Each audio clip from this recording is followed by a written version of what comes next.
Olá! Vamos mergulhar uma ideia que é poderosa mesmo. E se a chave para o futuro do Brasil estiver justamente na valorização da nossa educação pública? A gente vai dar uma olhada nesse abismo que às vezes existe entre o que está escrito na lei e o que acontece de verdade no dia a dia dentro da sala de aula. E para a gente começar a pensar nisso, nada melhor que uma frase do Paulo Freire, que já dá o tom de toda essa discussão. Olha só essa ideia. Educar não é só despejar conteúdo na cabeça de alguém. Não é isso. É fortalecer a autonomia da pessoa. É essa linha que a gente vai seguir aqui. E no fim das contas, qual é o grande objetivo? Formar cidadãos que consigam olhar para a própria realidade e transformar ela. Olha só o caminho que a gente vai percorrer hoje. Primeiro, a gente olha para a promessa que está na Constituição. Depois, a gente encara a realidade, os números, sabe? Em seguida, vamos falar sobre como essa responsabilidade é de todo mundo. Aí, a gente explora o que significa valorizar de verdade. E, por último, a gente amarra tudo isso na ideia de progresso para o país inteiro. Bom, e tudo isso começa com uma promessa. Para a gente entender de verdade essa discussão, o ponto de partida tem que ser a lei. O que a nossa lei maior, a Constituição, fala sobre o papel da educação? E aqui está a base de tudo, o artigo 205 da Constituição. Olha que importante! A educação não é tratada como um favor, um benefício. É um direito fundamental e, mais, é uma obrigação do Estado. E o texto deixa bem claro quais são os 3 pilares. Primeiro, o desenvolvimento completo da pessoa. Segundo, a formação para a cidadania. E terceiro, a qualificação para o trabalho. Agora, atenção para um conceito que é central aqui: a educação como um vetor de progresso. O que isso quer dizer, na prática? Quer dizer que a educação não é só uma coisa para o indivíduo, é o grande motor, a peça principal que faz o país todo andar para frente, tanto socialmente quanto economicamente. Ok. A gente viu o que a lei diz, o que é o ideal, certo? Mas agora, vamos descer para a realidade. Vamos olhar para os números, porque são eles que contam uma história bem mais complicada. Os dados mais recentes do IBGE mostram um cenário que é tipo um copo meio cheio, meio vazio. Pelo lado bom, a gente tem o que comemorar sim. O analfabetismo, por exemplo, está na mínima histórica. Isso é ótimo. Mas, por outro lado, os desafios são gigantes. Pensa só. Quase 1 em cada 5 jovens não está nem estudando, nem trabalhando. Isso é um baita sinal de alerta para o futuro, né? E esse gráfico aqui escancara uma das nossas desigualdades mais teimosas. A diferença de quantos anos uma pessoa branca estuda, em média, e quantos anos uma pessoa preta ou parda estuda. Ainda é enorme. O que isso prova?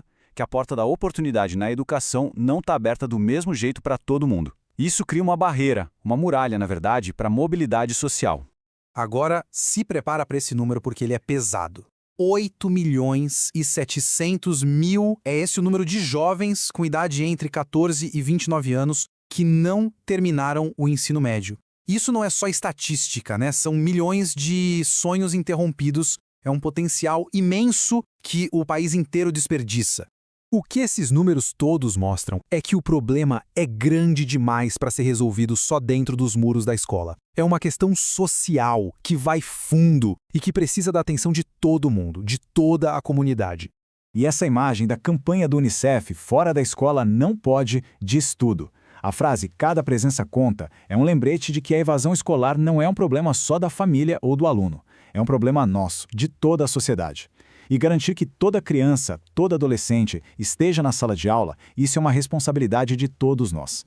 Beleza? O diagnóstico está feito, o problema está na mesa. A pergunta é, e agora? Qual é o remédio? Bom, a solução passa por uma palavra: valorização. E como a gente vai ver, isso não é uma coisa vaga, abstrata. Pelo contrário, é um processo com passos bem claros. Olha só esse esquema. Ele mostra que valorizar a educação é como um efeito dominó. O primeiro a cair é o investimento. E investimento de verdade, dinheiro, infraestrutura boa e, o que é fundamental, formação de qualidade para os professores. Isso cria um ambiente melhor para aprender. E um ambiente melhor forma o quê? Alunos mais autônomos, cidadãos mais ativos. E lá no final dessa cadeia, o que a gente tem? Mais gente participando da sociedade e uma forma real de combater as desigualdades. Então agora é a hora de amarrar todas essas pontas. Afinal de contas, por que é tão importante ter uma educação pública forte? No fim do dia, qual é o resultado de todo esse esforço? E aqui a gente chega no ponto central da história. Educação de qualidade não serve só para a pessoa arrumar um emprego melhor. É muito mais do que isso. Ela é o chão, a fundação de uma democracia saudável.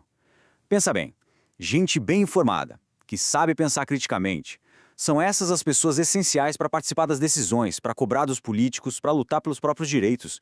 E com isso, a gente fecha o círculo voltando lá no Paulo Freire. O grande objetivo de valorizar a educação pública é exatamente esse: criar cidadãos autônomos, pessoas que pensam com a própria cabeça e que agem para construir uma sociedade mais justa para todo mundo. No final, é sobre formar protagonistas da história e não meros espectadores. E para fechar, fica uma pergunta no ar para a gente pensar. Se a gente concorda que a educação é o motor que leva o país para frente, a grande questão é: o que nós, como sociedade, estamos fazendo para garantir que esse motor nunca fique sem combustível? Como a gente garante a força necessária para mover o Brasil na